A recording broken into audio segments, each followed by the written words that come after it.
Quel bel accueil. Bonjour les garçons. Bonjour Nour. Bonjour, bonjour, bienvenue au Hall.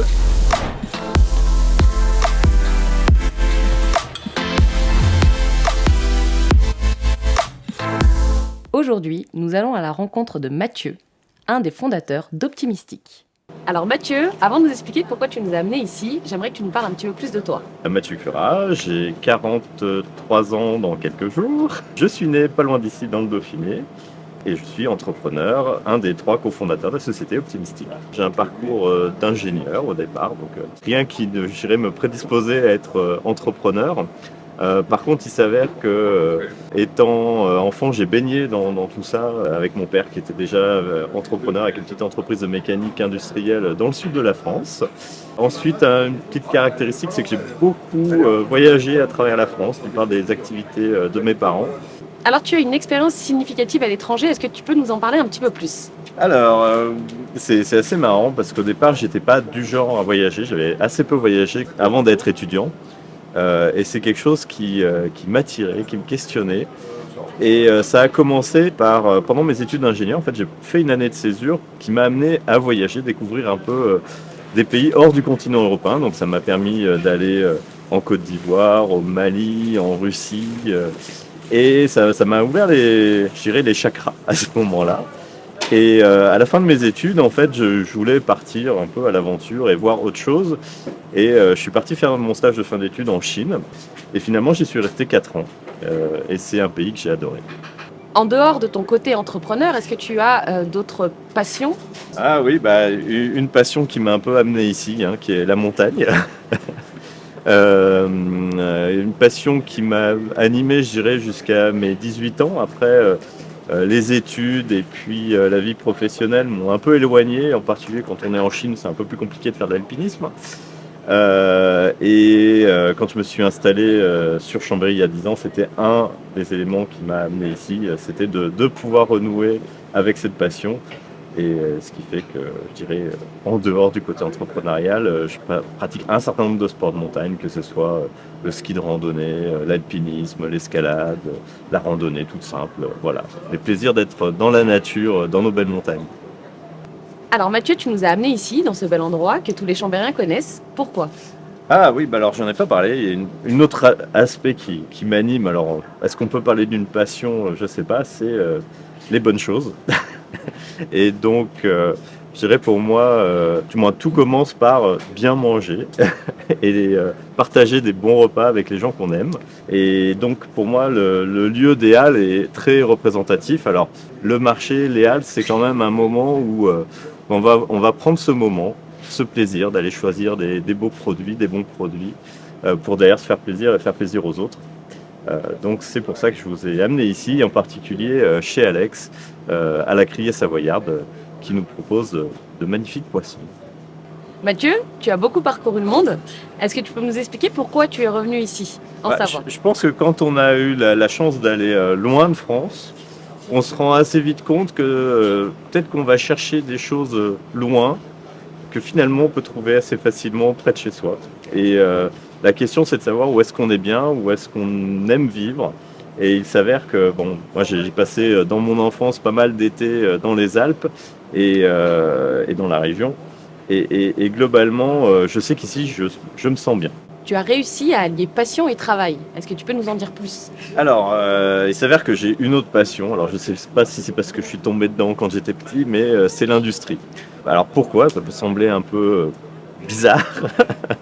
L'industrie a quelque chose d'assez déroutant, c'est la dimension qu'elle peut prendre. Et j'irais en plus, le territoire ici est assez symbolique pour ça, c'est qu'une partie de l'industrie française est née ici, et donc si on va dans nos vallées de montagne, que ce soit en Maurienne, en Tarentaise, on a des énormes sites industriels, on se demande d'où ils viennent, mais je dirais tout ça est né au 19e siècle, et avec des moyens qui à l'époque pourraient nous paraître dérisoires, on a réussi à construire des choses hallucinantes et qui ont permis le développement du pays. Et en fait, c'est cette démesure qu'on retrouve d'ailleurs dans la montagne. Je veux dire, quand on est face à un sommet, on est tout petit, Eh ben, je retrouve un peu la même chose dans les usines quand on va visiter une aciérie ou une énorme industrie. On est dans la démesure, on est sur des choses qui, par rapport à l'homme, nous questionnent. On est tout petit dans ces univers. Et c'est ce qui m'a animé, ce qui a fait que j'ai fait une grosse partie de ma carrière d'ailleurs dans l'industrie, où je me suis éclaté parce que c'est un milieu très exigeant qui nécessite des approches multidisciplinaires. On s'ennuie pas en gros, parce que techniquement c'est pointu. Salut Alex. Bonjour. Alors, est-ce que tu peux nous en dire un petit peu plus? Eh bien, vous en dire plus, nous on est là, tous les matins au marché de Chambéry, du mardi au samedi. Puis on a rencontré Mathieu qui est venu un matin par là, prendre du poisson. De fil en aiguille, on a parlé un peu de tout ça. J'ai vu quelqu'un qui s'intéressait un peu à la cuisine, donc on s'est orienté sur des petites recettes sympas. Puis après, on a discuté, on est tombé un peu amis. Et puis voilà, la vie est belle. Non, ce que dit pas Alex, et qui est à moi un des éléments aussi que j'ai adoré dans les échanges qu'on a pu avoir, c'est qu'il a une passion pour le produit, les origines, d'où ça vient, prendre le temps d'expliquer. On sent qu'il va à la chasse aux poissons. C'est un métier d'artisan déjà, et moi je suis ancien pêcheur. J'étais sur les tonniers avant, après sur le lac du Bourget, donc j'ai une relation aussi particulière avec le pêcheur, qui est quand même l'élément principal de mon métier. Ils vont chercher la ressource, nous on la sélectionne et on vous la met en avant, on vous explique comment la faire. Donc c'est vraiment tout un circuit hyper intéressant et j'ai la chance d'avoir trouvé de super pêcheurs, de super marieurs et de super clients qui nous suivent dans tout ça, quoi. Donc c'est cool. Merci Alex. Bah, je vous pour cette Merci. explication. Ouais.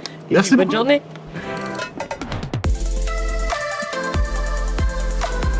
Alors Mathieu, petit passage obligé chez Alpes Vallée, c'est le quiz. On va commencer par art et littérature. Qui est le premier duc de Savoie? Oula, ça doit être un Amédée quelque chose. Alors te dire le numéro, je ne sais pas, mais ça doit être un Amédée, je pense. C'est ça. Amédée 8. La grande famille de Savoie, On continue avec sciences et nature. si tu veux. Quelle est la taille de la croix du Nivolet? Oula, bonne question. Alors elle paraît immense vue d'en bas. Je crois qu'elle doit faire de l'ordre de 14-15 mètres, quelque chose comme ça. On est un petit peu plus haut. Ah. 21,5 mètres. Ah ouais. C'est pas mal, c'est pas mal. Question de divertissement. Qu'est-ce qu'un monchu? Ah, un monchu. Ah bah j'ai un de mes associés qui est monchu et on se moque beaucoup de lui. Donc ce sont les étrangers d'ici et en particulier les Parisiens. Et plus communément appelé des touristes. Les touristes, ouais. On part sur de l'histoire. Trouve-t-on vraiment un avion de la Seconde Guerre mondiale dans le lac du Bourget? Oula, bonne question. J'en sais rien. Je sais juste qu'il y a eu une petite histoire avec un chef d'entreprise qui était parti et son avion a eu quelques ratés au décollage de l'aéroport. Mais par contre, un avion de la Seconde Guerre mondiale, ça, je ne sais pas. C'est vrai. Bon. On va terminer avec une petite question de divertissement encore. Quel festival de musique se déroule au bord du lac du Bourget? Bon, ça c'est facile. Musilac, Le fameux. le fameux. Merci Mathieu de nous avoir livré quelques-uns de tes secrets. Je te propose maintenant qu'on aille découvrir ton activité et ton entreprise. Bon, ça tombe bien, c'est à 5 minutes à pied. Donc, on y va. On y va. Alors Mathieu, l'objectif c'est aussi de favoriser les rencontres entre les entrepreneurs et les étudiants. Et c'est pourquoi aujourd'hui on accueille Clara de l'IUT de Lyon. Bienvenue Clara. Bonjour Mathieu, bonjour Nour. Je vous invite à me suivre. Merci. Alors, 2 salles, 2 ambiances. Merci Mathieu de nous accueillir chez Optimistic. Tu es dans un domaine très large qui est l'industrie. Est-ce que tu peux nous parler un petit peu plus de ton activité? Alors, pour faire simple, Optimistic, nous, on est éditeur de solutions logicielles pour l'industrie. Alors, on adresse un secteur un peu particulier de l'industrie qu'on appelle l'industrie de procédés. Pour faire simple, ce sont toutes les industries qui transforment la matière. Donc on va retrouver la chimie, l'agroalimentaire, la pharma, la métallurgie. Et donc nous, on édite des solutions logicielles pour ces industriels pour leur permettre de simplifier l'utilisation des données dans les usines pour les aider à améliorer leur performance. Alors ça peut paraître vaste. En fait, la performance, ça veut dire quoi? Ça veut dire produire en consommant le moins de matières premières possible, le moins d'énergie possible, avec le moins de rejets possible. Ça permet à ces industriels d'être plus compétitifs, mais également de répondre aux enjeux environnementaux qu'on connaît tous. Et donc, dans ce secteur d'activité, quelles sont les qualités recherchées? Alors, on cherche des profils un peu dans tous les domaines, que ce soit commercial, marketing, technique. Mais je dirais les qualités requises sont très liées au secteur sur lequel on est positionné. C'est-à-dire que l'industrie, c'est un secteur qui est exigeant. Donc, on a besoin de gens qui sont rigoureux, professionnelle. Ça, c'est vraiment des éléments clés parce que l'industrie, c'est un domaine dans lequel on ne peut pas tricher. Donc, je dirais la rigueur est une des qualités essentielles. Ensuite, je dirais, il y a une qualité sur laquelle nous, on est vraiment attachés, c'est le côté curiosité, capacité à apprendre des nouvelles choses parce qu'au final, c'est pas ce qu'on a, c'est le bagage avec lequel on sort de l'école, il est intéressant pour démarrer, mais au final, ce qui va faire sa capacité à bien répondre aux besoins de nos clients ou aux besoins internes de l'entreprise, bah, c'est cette capacité à toujours se poser des questions, à être curieux des choses qu'on connaît pas, gratter pour chercher à comprendre et au final augmenter ses connaissances et son expérience. Donc effectivement, le savoir-faire de base est important, mais vous attachez en tout cas plus d'importance au savoir-être. Ah bah c'est clair, je dirais que c'est même une des clés dans nos processus de recrutement aujourd'hui. On préfère avoir quelqu'un à qui il va manquer certaines compétences techniques. Par contre, le sujet qui est non négociable, entre guillemets, c'est ce savoir-être. Et en particulier, un aspect qui est clé pour nous, c'est la capacité de travailler en équipe. C'est-à-dire que pour fournir les bons produits, les concevoir et répondre aux besoins de nos clients, bah, il faut cette capacité à travailler avec les autres collègues pour apporter ces solutions. Être capable de travailler en équipe est une des clés dans nos process de recrutement. Parlons d'ailleurs de cette équipe, puisque vous avez commencé, vous étiez 2, aujourd'hui vous êtes une vingtaine.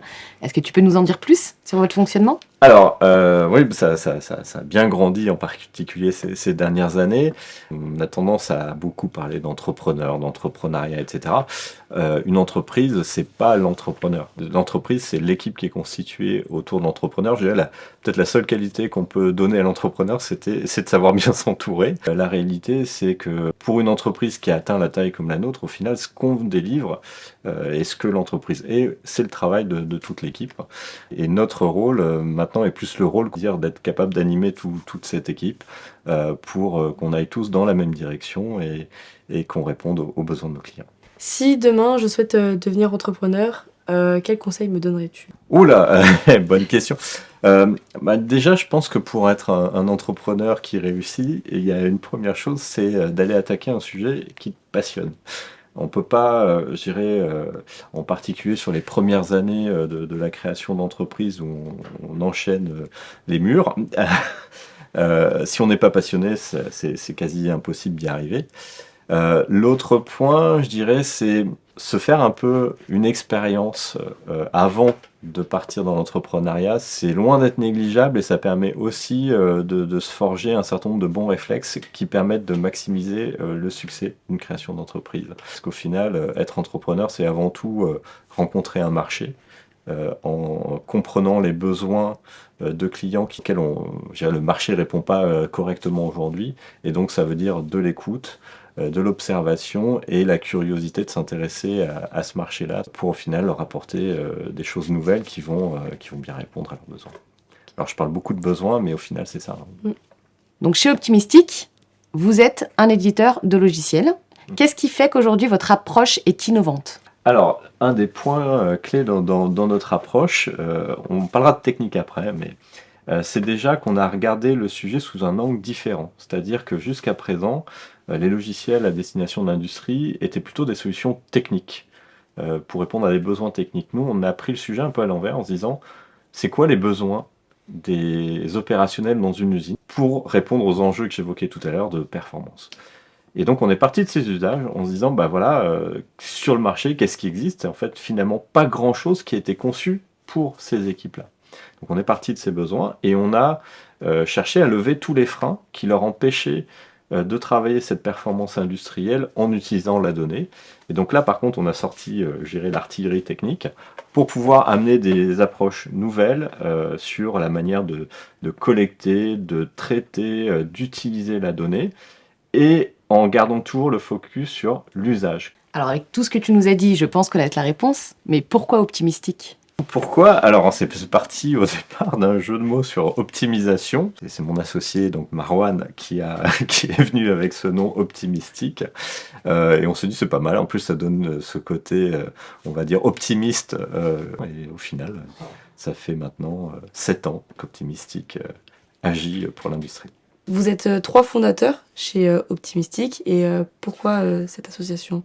Alors, c'est une très bonne question. Je dirais c'est un véritable atout. On est trois personnalités très complémentaires, mais par contre, trois personnalités avec les mêmes valeurs et les mêmes objectifs. Et c'est ça qui fait que l'association tient et apporte énormément à l'entreprise.